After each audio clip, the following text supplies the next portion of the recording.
इस देश का प्रत्येक हिंदू उसको देख ले।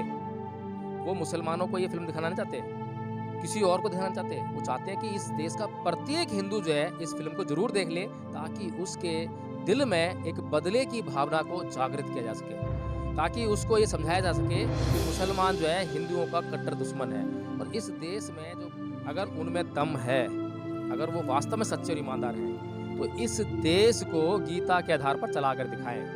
जब भी चीन उनकी तरफ आँख टेढ़ी करके देखे, तो उस चीन को जो है जीत कर दिखाएँ।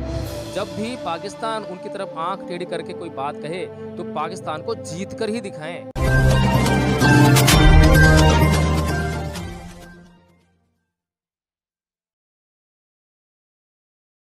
नमस्कार, आप देख रहे हैं एनबी न्यूज़ 24/7 नीलम बोध के साथ। लगातार एक फिल्म बहुत ही चर्चा में बनी हुई है, कश्मीर फाइल्स। इस फिल्म को लेकर अलग अलग तरह की अटकलें लगाई जा रही है। कुछ लोग कह रहे हैं कि सरकार के द्वारा 2024 के जो चुनाव है उसको मद्देनजर रखते हुए इस फिल्म को निर्देशकों के द्वारा बनवाया गया है। लेकिन कुछ लोग कह रहे हैं कि कहीं ना कहीं इस देश में जो अराजकतावादी तत्व है, हिंदू मुसलमान की राजनीति चल रही है। कुछ लोग कह रहे हैं कि जो हिंदू लोग हैं उनकी भावनाओं को भड़काने का काम किया जा रहा है। तो अलग अलग राय है, अलग अलग सोच है। इसी कड़ी में आज मेरे साथ में एडवोकेट जय भीम प्रकाश जी हैं। उनसे भी जानना चाहूँगी, सर आप इस मूवी को किस तरह से देख रहे हैं?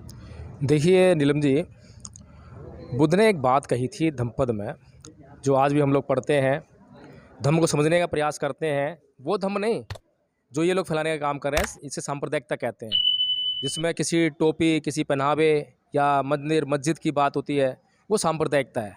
लेकिन जिस धम्म की बात बुद्ध ने कही, उस धम्म में बुद्ध ने कहा कि अकोच्छी मंग अवधि मंग अजीनी मंग अहासी में ये चितंग उपनहंती बेरंग तेसंग न सम्मति।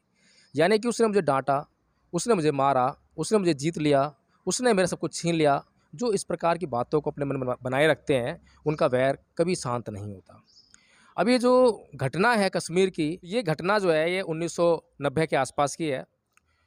तो जो कश्मीरी पंडित जो शब्द यूज़ करते हैं, इस शब्द में ही मुझे बुराई लगती है, क्योंकि पंडित शब्द का अर्थ क्या है ये समझने वाली बात है। धम्मपद में बुद्ध ने कहा भी है कि याव जीवम पिचे बालो पंडितंग पैरूपासति नसो धम्मंग विजानति दब्बी सुप्रसंग था।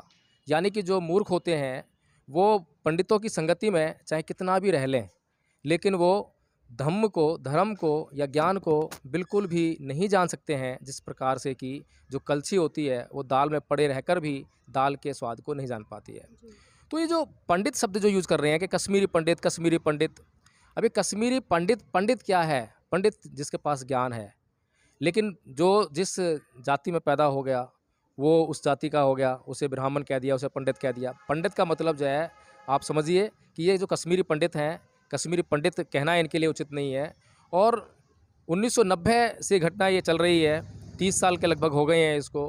बुद्ध कहते हैं कि हमें हमारे साथ में कुछ भी गलत हुआ है तो उसमें भूल जाना चाहिए। लेकिन इस देश की सरकारें जो हैं कुछ भी किसी को भूलने नहीं देना चाहती हैं। अगर इस देश का मुसलमान अपने ऊपर हुए अत्याचारों को याद करे, तो गोधरा कांड जो है वो याद कर सकता है, मुजफ्फरनगर का दंगा याद कर सकता है। बहुत सारे ऐसे अत्याचार हैं जिनको वो याद कर सकता है।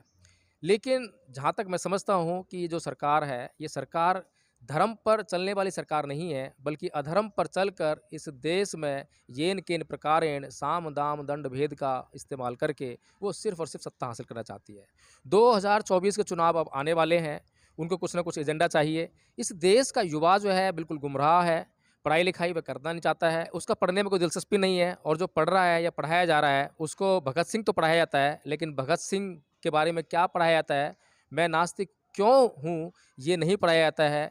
उसको बाबा साहेब डॉक्टर भीमराव अम्बेडकर पढ़ाए जा रहे हैं, लेकिन उसको बाबा साहेब अम्बेडकर क्या थे, उनका अस्तित्व किस लिए जाना जाता है इस देश में, वो नहीं पढ़ाया जाता है। सर अभी देखा है कि जिस तरह से गुजरात से एक खबर आ रही है कि जो गीता है, गीता को जो स्कूली पाठ्यक्रम है उसमें लागू कर दिया गया है, तो इन चीज़ों को किस तरह से देख रहे हैं?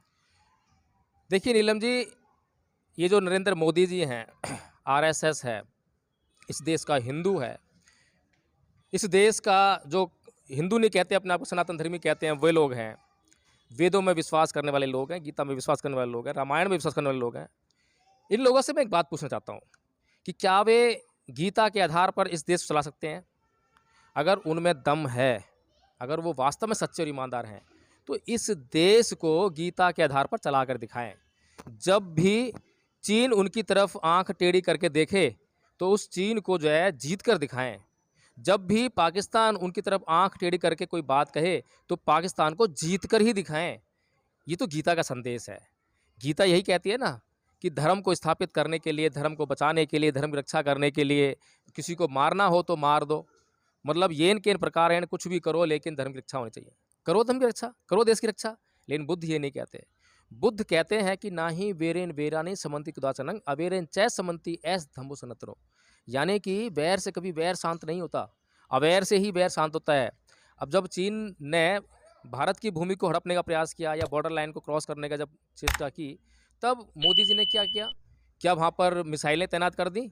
मिसाइलों से रॉकेट दागे क्या? युद्ध छेड़ दिया क्या?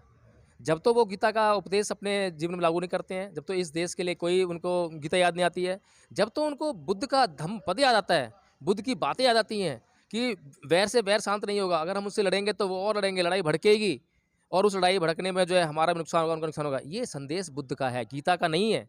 आप गीता को ध्यान से पढ़िए और फिर बुद्ध को ध्यान से पढ़िए। बुद्ध की एक एक बात में जो है शांति है, अहिंसा है, सुख शांति समृद्धि से जीने का मार्ग है। जी, वकील साहब, अक्सर हम देखते हैं कि किसी भी फ़िल्म को, चाहे तो जो फ़िल्म निर्देशक होते हैं, वो उसको मतलब प्रमोट करते हैं, या फिर जो उनसे जुड़े हुए लोग होते हैं, वो प्रमोट करते हैं, कुछ संगठन भी प्रमोट करते हैं। लेकिन ऐसी क्या बात है कि देश के माननीय प्रधानमंत्री जी, जो कश्मीर फाइल्स मूवी है, उसको प्रमोट कर रहे हैं? देखिए, ये पहली फ़िल्म नहीं है जिसमें इतना दुःख दिखाया है कि लोग रो रहे हैं। मैं ये कह रहा हूँ कि मैं गारंटी दे रहा हूँ कि ऐसी-ऐसी फ़िल्में हैं जो आप जब देखना स्टार्ट करेंगे, जब से रोना शुरू करेंगे और जब देखना उसको, जब पूरी फ़िल्म ख़त्म हो जाएगी, जब तक आप रोते रहेंगे। बहुत हृदय विदारक फ़िल्म बनी है। लेकिन इस फ़िल्म को इस तरह से प्रचारित और प्रसारित किया जा रहा है कि इस देश का प्रत्येक हिंदू उसको देख ले। वो मुसलमानों को ये फ़िल्म दिखाना नहीं चाहते, किसी और को दिखाना चाहते। वो चाहते हैं कि इस देश का प्रत्येक हिंदू जो है इस फ़िल्म को ज़रूर देख ले, ताकि उसके दिल में एक बदले की भावना को जागृत किया जा सके। ताकि उसको ये समझाया जा सके कि मुसलमान जो है हिंदुओं का कट्टर दुश्मन है। और इस देश में जो बीजेपी की जो राजनीति है, वो सिर्फ़ और सिर्फ़ हिंदू मुसलमान के ऊपर आधारित है। अभी जो कश्मीरी पंडितों की बात कर रहे हैं, क्या नरेंद्र मोदी जी अपनी स्टेटमेंट में कह सकते हैं कि कश्मीरी पंडितों को जो कह रहे हैं, जो पंडित नहीं हैं, ब्राह्मण थे, कि उन्हीं के ऊपर सिर्फ अत्याचार हुए वहाँ पर, मुसलमानों के ऊपर अत्याचार नहीं हुए, सिखों के ऊपर अत्याचार नहीं हुए, दलितों के ऊपर अत्याचार नहीं हुए, सबके ऊपर अत्याचार हुए। एक्चुअली कश्मीर का मामला जो है भारत और पाकिस्तान का मामला है, लेकिन जो ये भारत की जो सरकार में बैठे हुए लोग हैं बीजेपी के, ये लोग जो हैं आरएसएस का जो एजेंडा है उस पर काम करते हैं। और आरएसएस जो है इस देश में हिंदू और मुसलमान करना चाहती है।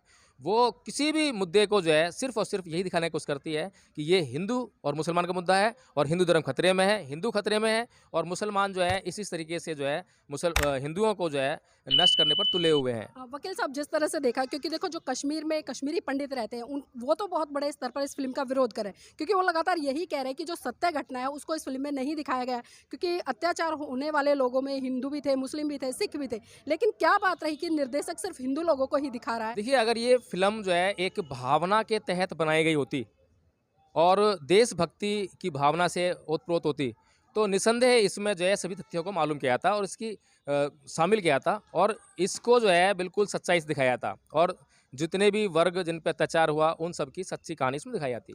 लेकिन ये जो है एक प्रोपेगेंडा के तहत इस फिल्म का निर्माण हुआ है और इसका निर्माण ही इसलिए हुआ है कि 2024 में चुनाव आने वाले हैं। इसलिए जो बीजेपी पार्टी है उसको अब 2024 में एक एजेंडा चाहिए चुनाव का और उनकी जो चुनावी एजेंडे में सिर्फ एक ही बात शामिल होती है और वो सबसे ज़्यादा इस वक्त वो प्रसारित कर रहे हैं।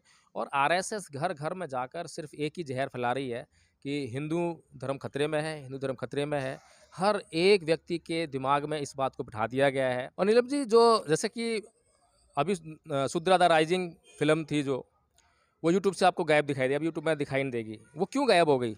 क्योंकि जैसे ही इस देश के देशभक्त लोगों को पता चला कि कश्मीर फाइल्स नाम से एक फ़िल्म आई है जिसमें कि इस तरह का कोई प्रचार हो रहा है, तो उन्होंने तुरंत ही ये प्रचार शुरू कर दिया कि भैया ये तो कुछ भी नहीं है अत्याचार, द राइजिंग जो है, आप ये मूवी देखो। तो जैसे ही प्रचार होने लगा तो वो मूवी गायब कर दी। इस देश में मिर्चपुर हत्याकांड होता है और भी कितने हत्याकांड, जघन्य हत्याकांड होते हैं, लेकिन उस पर जो है इन जो फिल्म निर्देशक हैं इनका ध्यान नहीं आता है। बैंडिट क्वीन आपने देखी होगी। बैंडिट क्वीन में जो फूलन देवी है उन पर कैसा अत्याचार हुआ और उसके लिए कौन से नरेंद्र मोदी ने आवाज़ उठाई, उसके लिए कौन सी आरएसएस ने आवाज़ उठाई, उसके लिए कितना बड़ा आंदोलन हुआ, ये देखने वाली बात है। ये बात समझनी पड़ेगी कि इस देश में सिर्फ़ और सिर्फ़ जाति चलती है और धर्म चलता है और जाति और धर्म की राजनीति की आती है और बीजेपी का सिर्फ़ एक ही एजेंडा है, हिंदू और मुसलमान करना। सर जाते जाते आखिरी सवाल लेना चाहूँगी, इस देश के नागरिकों को एकता और अखंडता में रहने के लिए क्या मैसेज देंगे? देखिए नीलम जी, मैं सिर्फ़ एक ही बात कहना चाहूँगा कि बुद्ध ने कहा है धर्म की परिभाषा समझाते हुए कि सब पापस्य अकरणं कुशलस्य उपसंपदा चित्तपर्युत्पन्नं एतं बुद्धानुशासनम्। और इस बात से इस संसार का कोई भी व्यक्ति इनकार नहीं करता कि सभी प्रकार के पाप कर्म ना करना, सभी प्रकार के पुण्य कर्म करना, अच्छे कर्म करना और कुशल चित्त का निर्माण करना, उसका संचय करना। ये जो धर्म है, अगर इस धर्म को हम समझ लें तो सांप्रदायिकता से हम छूट जाएंगे और सांप्रदायिकता का जो जहर है उससे बच जाएंगे। लेकिन हमारे देश के लोग जो हैं धर्म नहीं समझेंगे और सांप्रदायिकता अच्छे से समझेंगे, हिंदू बन जाएंगे, मुसलमान बन जाएंगे, सिख बन जाएंगे, जैन बन जाएंगे, बौद्ध बन जाएंगे, लेकिन वो धार्मिक कभी नहीं बनते हैं। जो धार्मिक बनता है वो अपने स्वभाव को चेंज करता है। धर्म स्वभाव है। धर्म को परिवर्तन करने का मतलब है आपके स्वभाव को परिवर्तन करना। अगर आप अपने स्वभाव में परिवर्तन कर लेते हैं तो धर्म परिवर्तन होता है। लेकिन धर्म की जो परिभाषा इस देश के लोगों को बताई जाती है, जिसका प्रोपेगेंडा जो ये जो गोदी मीडिया है, देशद्रोही मीडिया जो है, इसके द्वारा जो प्रचारित किया जाता है वो धर्म नहीं है, अधर्म है। और जो अधर्म है अगर उसको प्रचारित किया जाएगा तो इस देश का नुकसान होने वाला है, फ़ायदा कहीं नहीं होने वाला। इस देश का युवा गुमराह होगा, इस देश का युवा हिंसा की आग में जलने के लिए अपने आप को तैयार कर रहा है। और अंत में मैं यही कहना चाहता हूँ फिर नीलम जी जो है कि इस देश का युवा जो है अपने आप को उस आग से जलने के लिए बचाए। और ये जभी संभव है जब वो इसको पहचान ले कि ये आग है, हिंसा की आग है और मुझे अहिंसा में जीवन जीना है और वो केवल और केवल बुद्ध के मार्ग संबंध है। इसीलिए मैं इस देश के युवाओं को ये संदेश देना चाहता हूँ, इसे कहना चाहता हूँ, उन्होंने विनय करना चाहता हूँ, उनसे अनुरोध करना चाहता हूँ कि वो जो है बुद्ध के धर्म को समझने का प्रयास करें। हम ये नहीं कहते कि आप बौद्ध बन जाओ, हम ये नहीं कहते आप बुद्ध को मान लो, हम मानने के लिए कतई जोर नहीं देते। हम तो ये कहते हैं आप सिर्फ पढ़ लो, आप जो है धार्मिक पुस्तकें पढ़ो। आप, मैं ये नहीं कह रहा कि बौद्धों की पुस्तकें पढ़ो, आप हिंदुओं की पढ़ो, मुसलमानों की पढ़ो, सारी पुस्तकें पढ़ो जो आपको अपने लिए, दूसरों के लिए, पूरे संसार के लिए कल्याणकारी लगे, उस बात को आप मानने का काम करें। मेरा चैनल, आपका चैनल, समाज का चैनल, देश का चैनल NB News 24/7 को आप लाइक करें, सब्सक्राइब करें और ज़्यादा से ज़्यादा इसकी वीडियो को शेयर करें ताकि हर खबर को मैं आप तक आसानी से पहुँचा